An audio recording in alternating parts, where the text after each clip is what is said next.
What's up, family? It's your uncle, brother, cousin, friend John back here with another royal lesson. And in today's royal lesson, we're going to ask the question of what is the right religion to believe in. But first, let's take care of a little channel maintenance. Make sure that you like the video. Make sure that you also comment down below.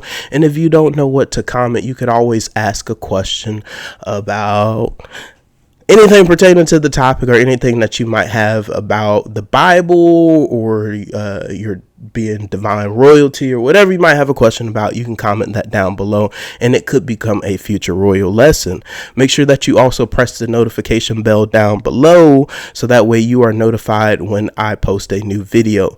Also, check out my clothing brand, Prince Richmond. I'm wearing the black shirt and the black hat today, and I'll make sure to put that link in the description down below.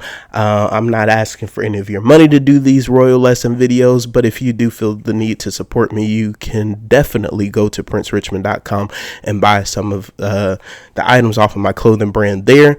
And I'm also rebranding. Long story short, it's been a little minute since I got back out with it, and I'm putting it back out right now, and I'm working through that, and I'm trying to post videos showing you my journey building the clothing brand or rebuilding it, basically. So I'll try to put the link to that YouTube channel in the description down below. But let's go ahead on and get into the video.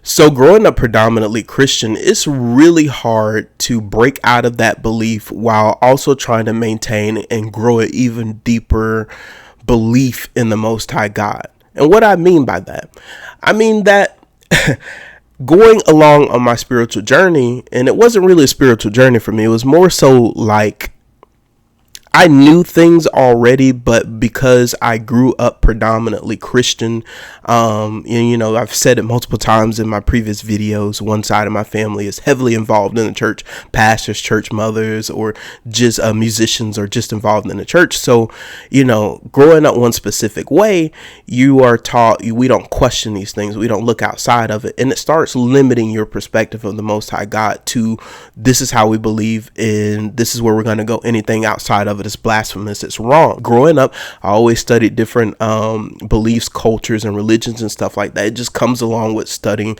other people's history. I started really learning about their religions and how they thought and how they believed. And I was like, well, some of this stuff more aligns with the things that I already know. But because of the way that I grew up, it's kind of hard to really say that these people are right when in my Bible it says these people were wrong. And as I started wanting to dive more into this, I said, Most High, I don't want to hear what man has to say. I want you to teach me what you have to say.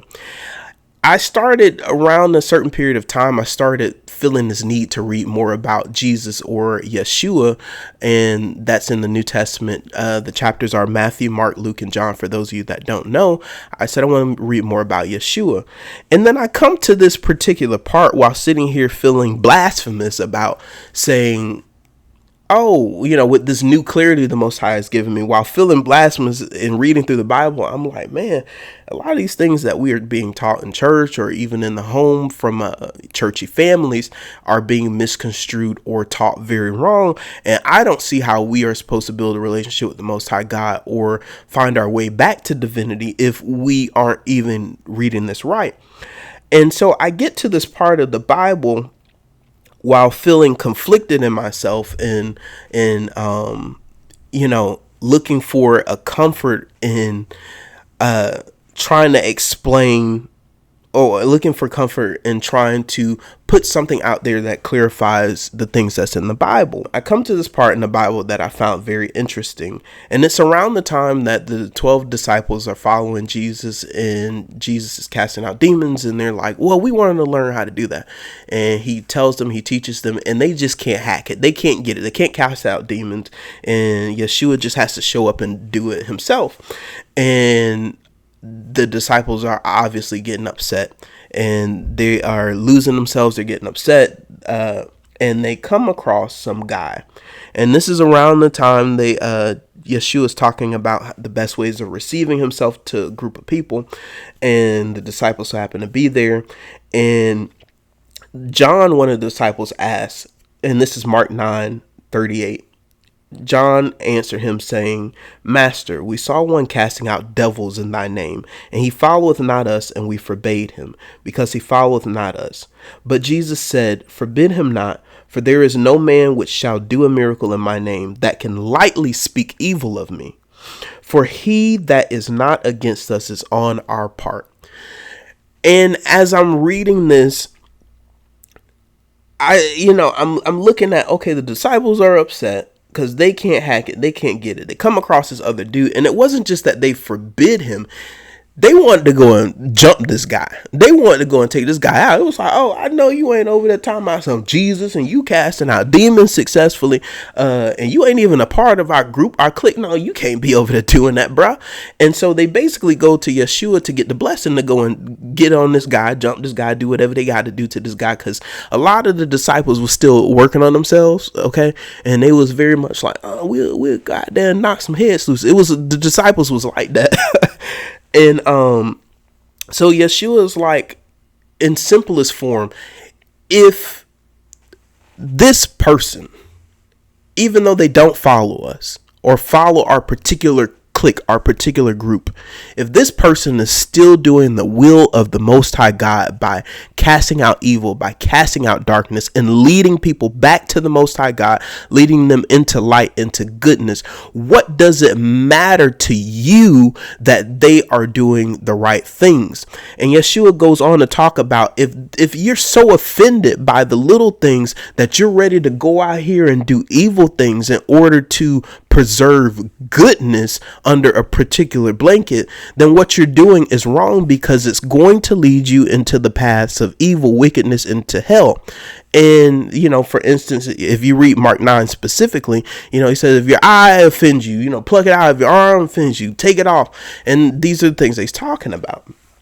And so I started really I don't want to say internalizing, but I guess it's a word I can think of right now. Started internalizing a lot of this and feeling more comfortable about putting out the royal lessons to clarify a lot of the misinformation or a lot of the misconstrued stuff in the Bible. But it also brought my perspective, again, growing up as a kid who learned about other cultures, other beliefs, other religions in general, I felt more comfortable about really diving into them, and it helped me to start really seeing that everybody was talking about the same thing. Everybody had a particular set of knowledge that was meant to help them overcome darkness and evil. It wasn't about worshiping other gods or deities. It was about recognizing what they represented and how we should show honor and respect to those things. And it helped to give me a different light, a different perspective. So I was like, well, Most High, I guess what this is really teaching me overall is that a lot of the religions, or a lot of the beliefs, I'm not going to say all of them, but a lot of the religions and a lot of the beliefs are not wrong. They're not bad. They're not evil. It's just what you are being taught in your specific belief is that anything outside of this is wrong. Anything outside of this is bad. Now, y'all, I hate to put it this way, but I've worked sales jobs all my life. And what that is like, if I'm telling you, somebody over there, the competition is bad, the competition is wrong, they'll have a good product and stuff like that, it's not going to satisfy you as a customer. So don't leave here, stay over here. Maybe we can upgrade a few things, change a few things to make it better for you. I was like, oh, this is all a sales pitch, really. This is all a sales pitch to retain numbers. And that's what it is, retain numbers. I'm not going to dive deep into that in a moment, but that's really what it is. It's not about this other religion, this other belief is wrong or bad. Just because somebody's wearing a hijab doesn't mean that they're evil or bad. Just because somebody wears I believe it's called I can't remember the name. It might be a yarmulke. I could be wrong. But just because somebody's Jewish doesn't mean that they are doing bad things. Just because somebody believes in Muhammad doesn't mean that they're all ready to come over here and do bad things to people. Just because somebody believes in Jesus, believes in Christianity and good old America doesn't mean that they're ready to come after everybody with a shotgun and American flags waving in the air. It doesn't mean that any particular person is bad, or any particular because they believe a certain thing. It doesn't mean that any particular belief is wrong because it's not the same as what you believe in or what you practice on a daily, weekly, monthly, yearly schedule. I don't know. Maybe some of y'all do it every decade. I don't know. But just because somebody believes differently and goes about fighting darkness and evil differently does not mean that that person is wrong or evil. I mean, like I said, I grew up Christian. I grew up in the church. I grew up hearing that other people were wrong and we are right. We are the right way. We are the only way. And that is not true, because right there in the Bible, yeah, he might have said Jesus in casting out demons, but he was still doing it outside of that group, outside of that particular thing. And I think that's the message we should look at. That's the message we should be looking at. You know, it's about not being stuck on my group, my religion is the right thing, but it's about, what is this religion doing? I might not want to practice that religion. I might not want to commit to that religion, but you know, I could show some respect to that, because if it's legitimately bringing people off the streets or out of the darkness, out of prostitution, out of poverty, out of theft, out of lying, out of cheating, out of all of the bad things that you could possibly list, if it's literally drawing that person out and giving them a strong, solid foundation and bringing them closer to the Most High God, which is all things and everything, then why should we condemn that belief, or why should we condemn that person? Because what tends to happen is when we start condemning other people's beliefs, not only do we draw people away from us. So, you know, if you're a Christian and you see a Muslim neighbor, if you say your belief is wrong and all of that, then you're pushing your neighbor away from you, because you're saying my way is right, your way is wrong. But God forbid something happens and you need that neighbor is not going to feel comfortable helping you because you've pushed them away. Even in other times, we start seeing ourselves say that my belief is right, what you believe is wrong, to somebody who might be new to a certain religion, and you might draw them away from the Most High entirely. And now you're the person in trouble, not just with man, but with the Most High God, because while this person was learning and growing and trying to find where they fit best, or what best helps them to overcome the evil and darkness, you've just pushed them away by saying everything else is wrong other than this, and you've now made that person uncomfortable. So we have to be very, very careful when we're talking about what religion is right. And I'll answer the question for you: what religion is right? None of them in all reality.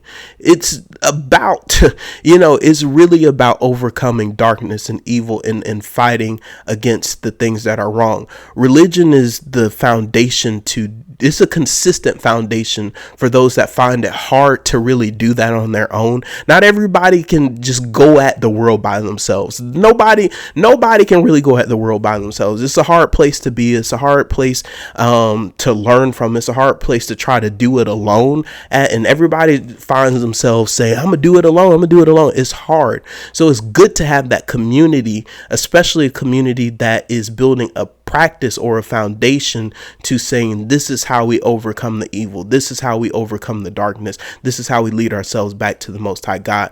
It is very good to have that group or those specific clique of people, but it is not good to say that because we have come together, because we have found success in this belief, because we have found achievement in the things that we believe in, because we found foundation and in all of the chaos that comes knocking at our door and knocking us off balance, because we found foundation, it does not mean that we are better than the next person or the next belief or the next group or the next clique. And it's something that we have to be very, very careful about. Because little things like this are going to be things that come up at Judgment Day when you face the Most High God and the council and all of that. And I'm not going to get into too much detail because y'all don't need to know all of that right now. And I'll probably never speak about that again. So, hey. But I hope you enjoyed this video. Again, if you have any questions, you can comment those down below, and it could be a future Royal lesson, or I might just respond to you in the comments down below. Make sure that you like the video. Make sure that you also subscribe to the channel and press the notification bell down below so you know when I upload new videos. And go check out my clothing brand. Go order you something on princerichmond.com. RICHMAN, not MOND, because I know everything tries to autocorrect it to MOND, and I also try to put that in the description down below. And again, I am doing a YouTube channel to I don't know why I keep wanting to say clarify. We clarifying something, I guess, but to show you the rebrand of my clothing brand, so you could check that out, and I'll try to put that in the description down below as well. And I think that is about it right now. So yeah, thank you for tuning in. Know that the Most High God loves you. Know that I love you. Take care, family.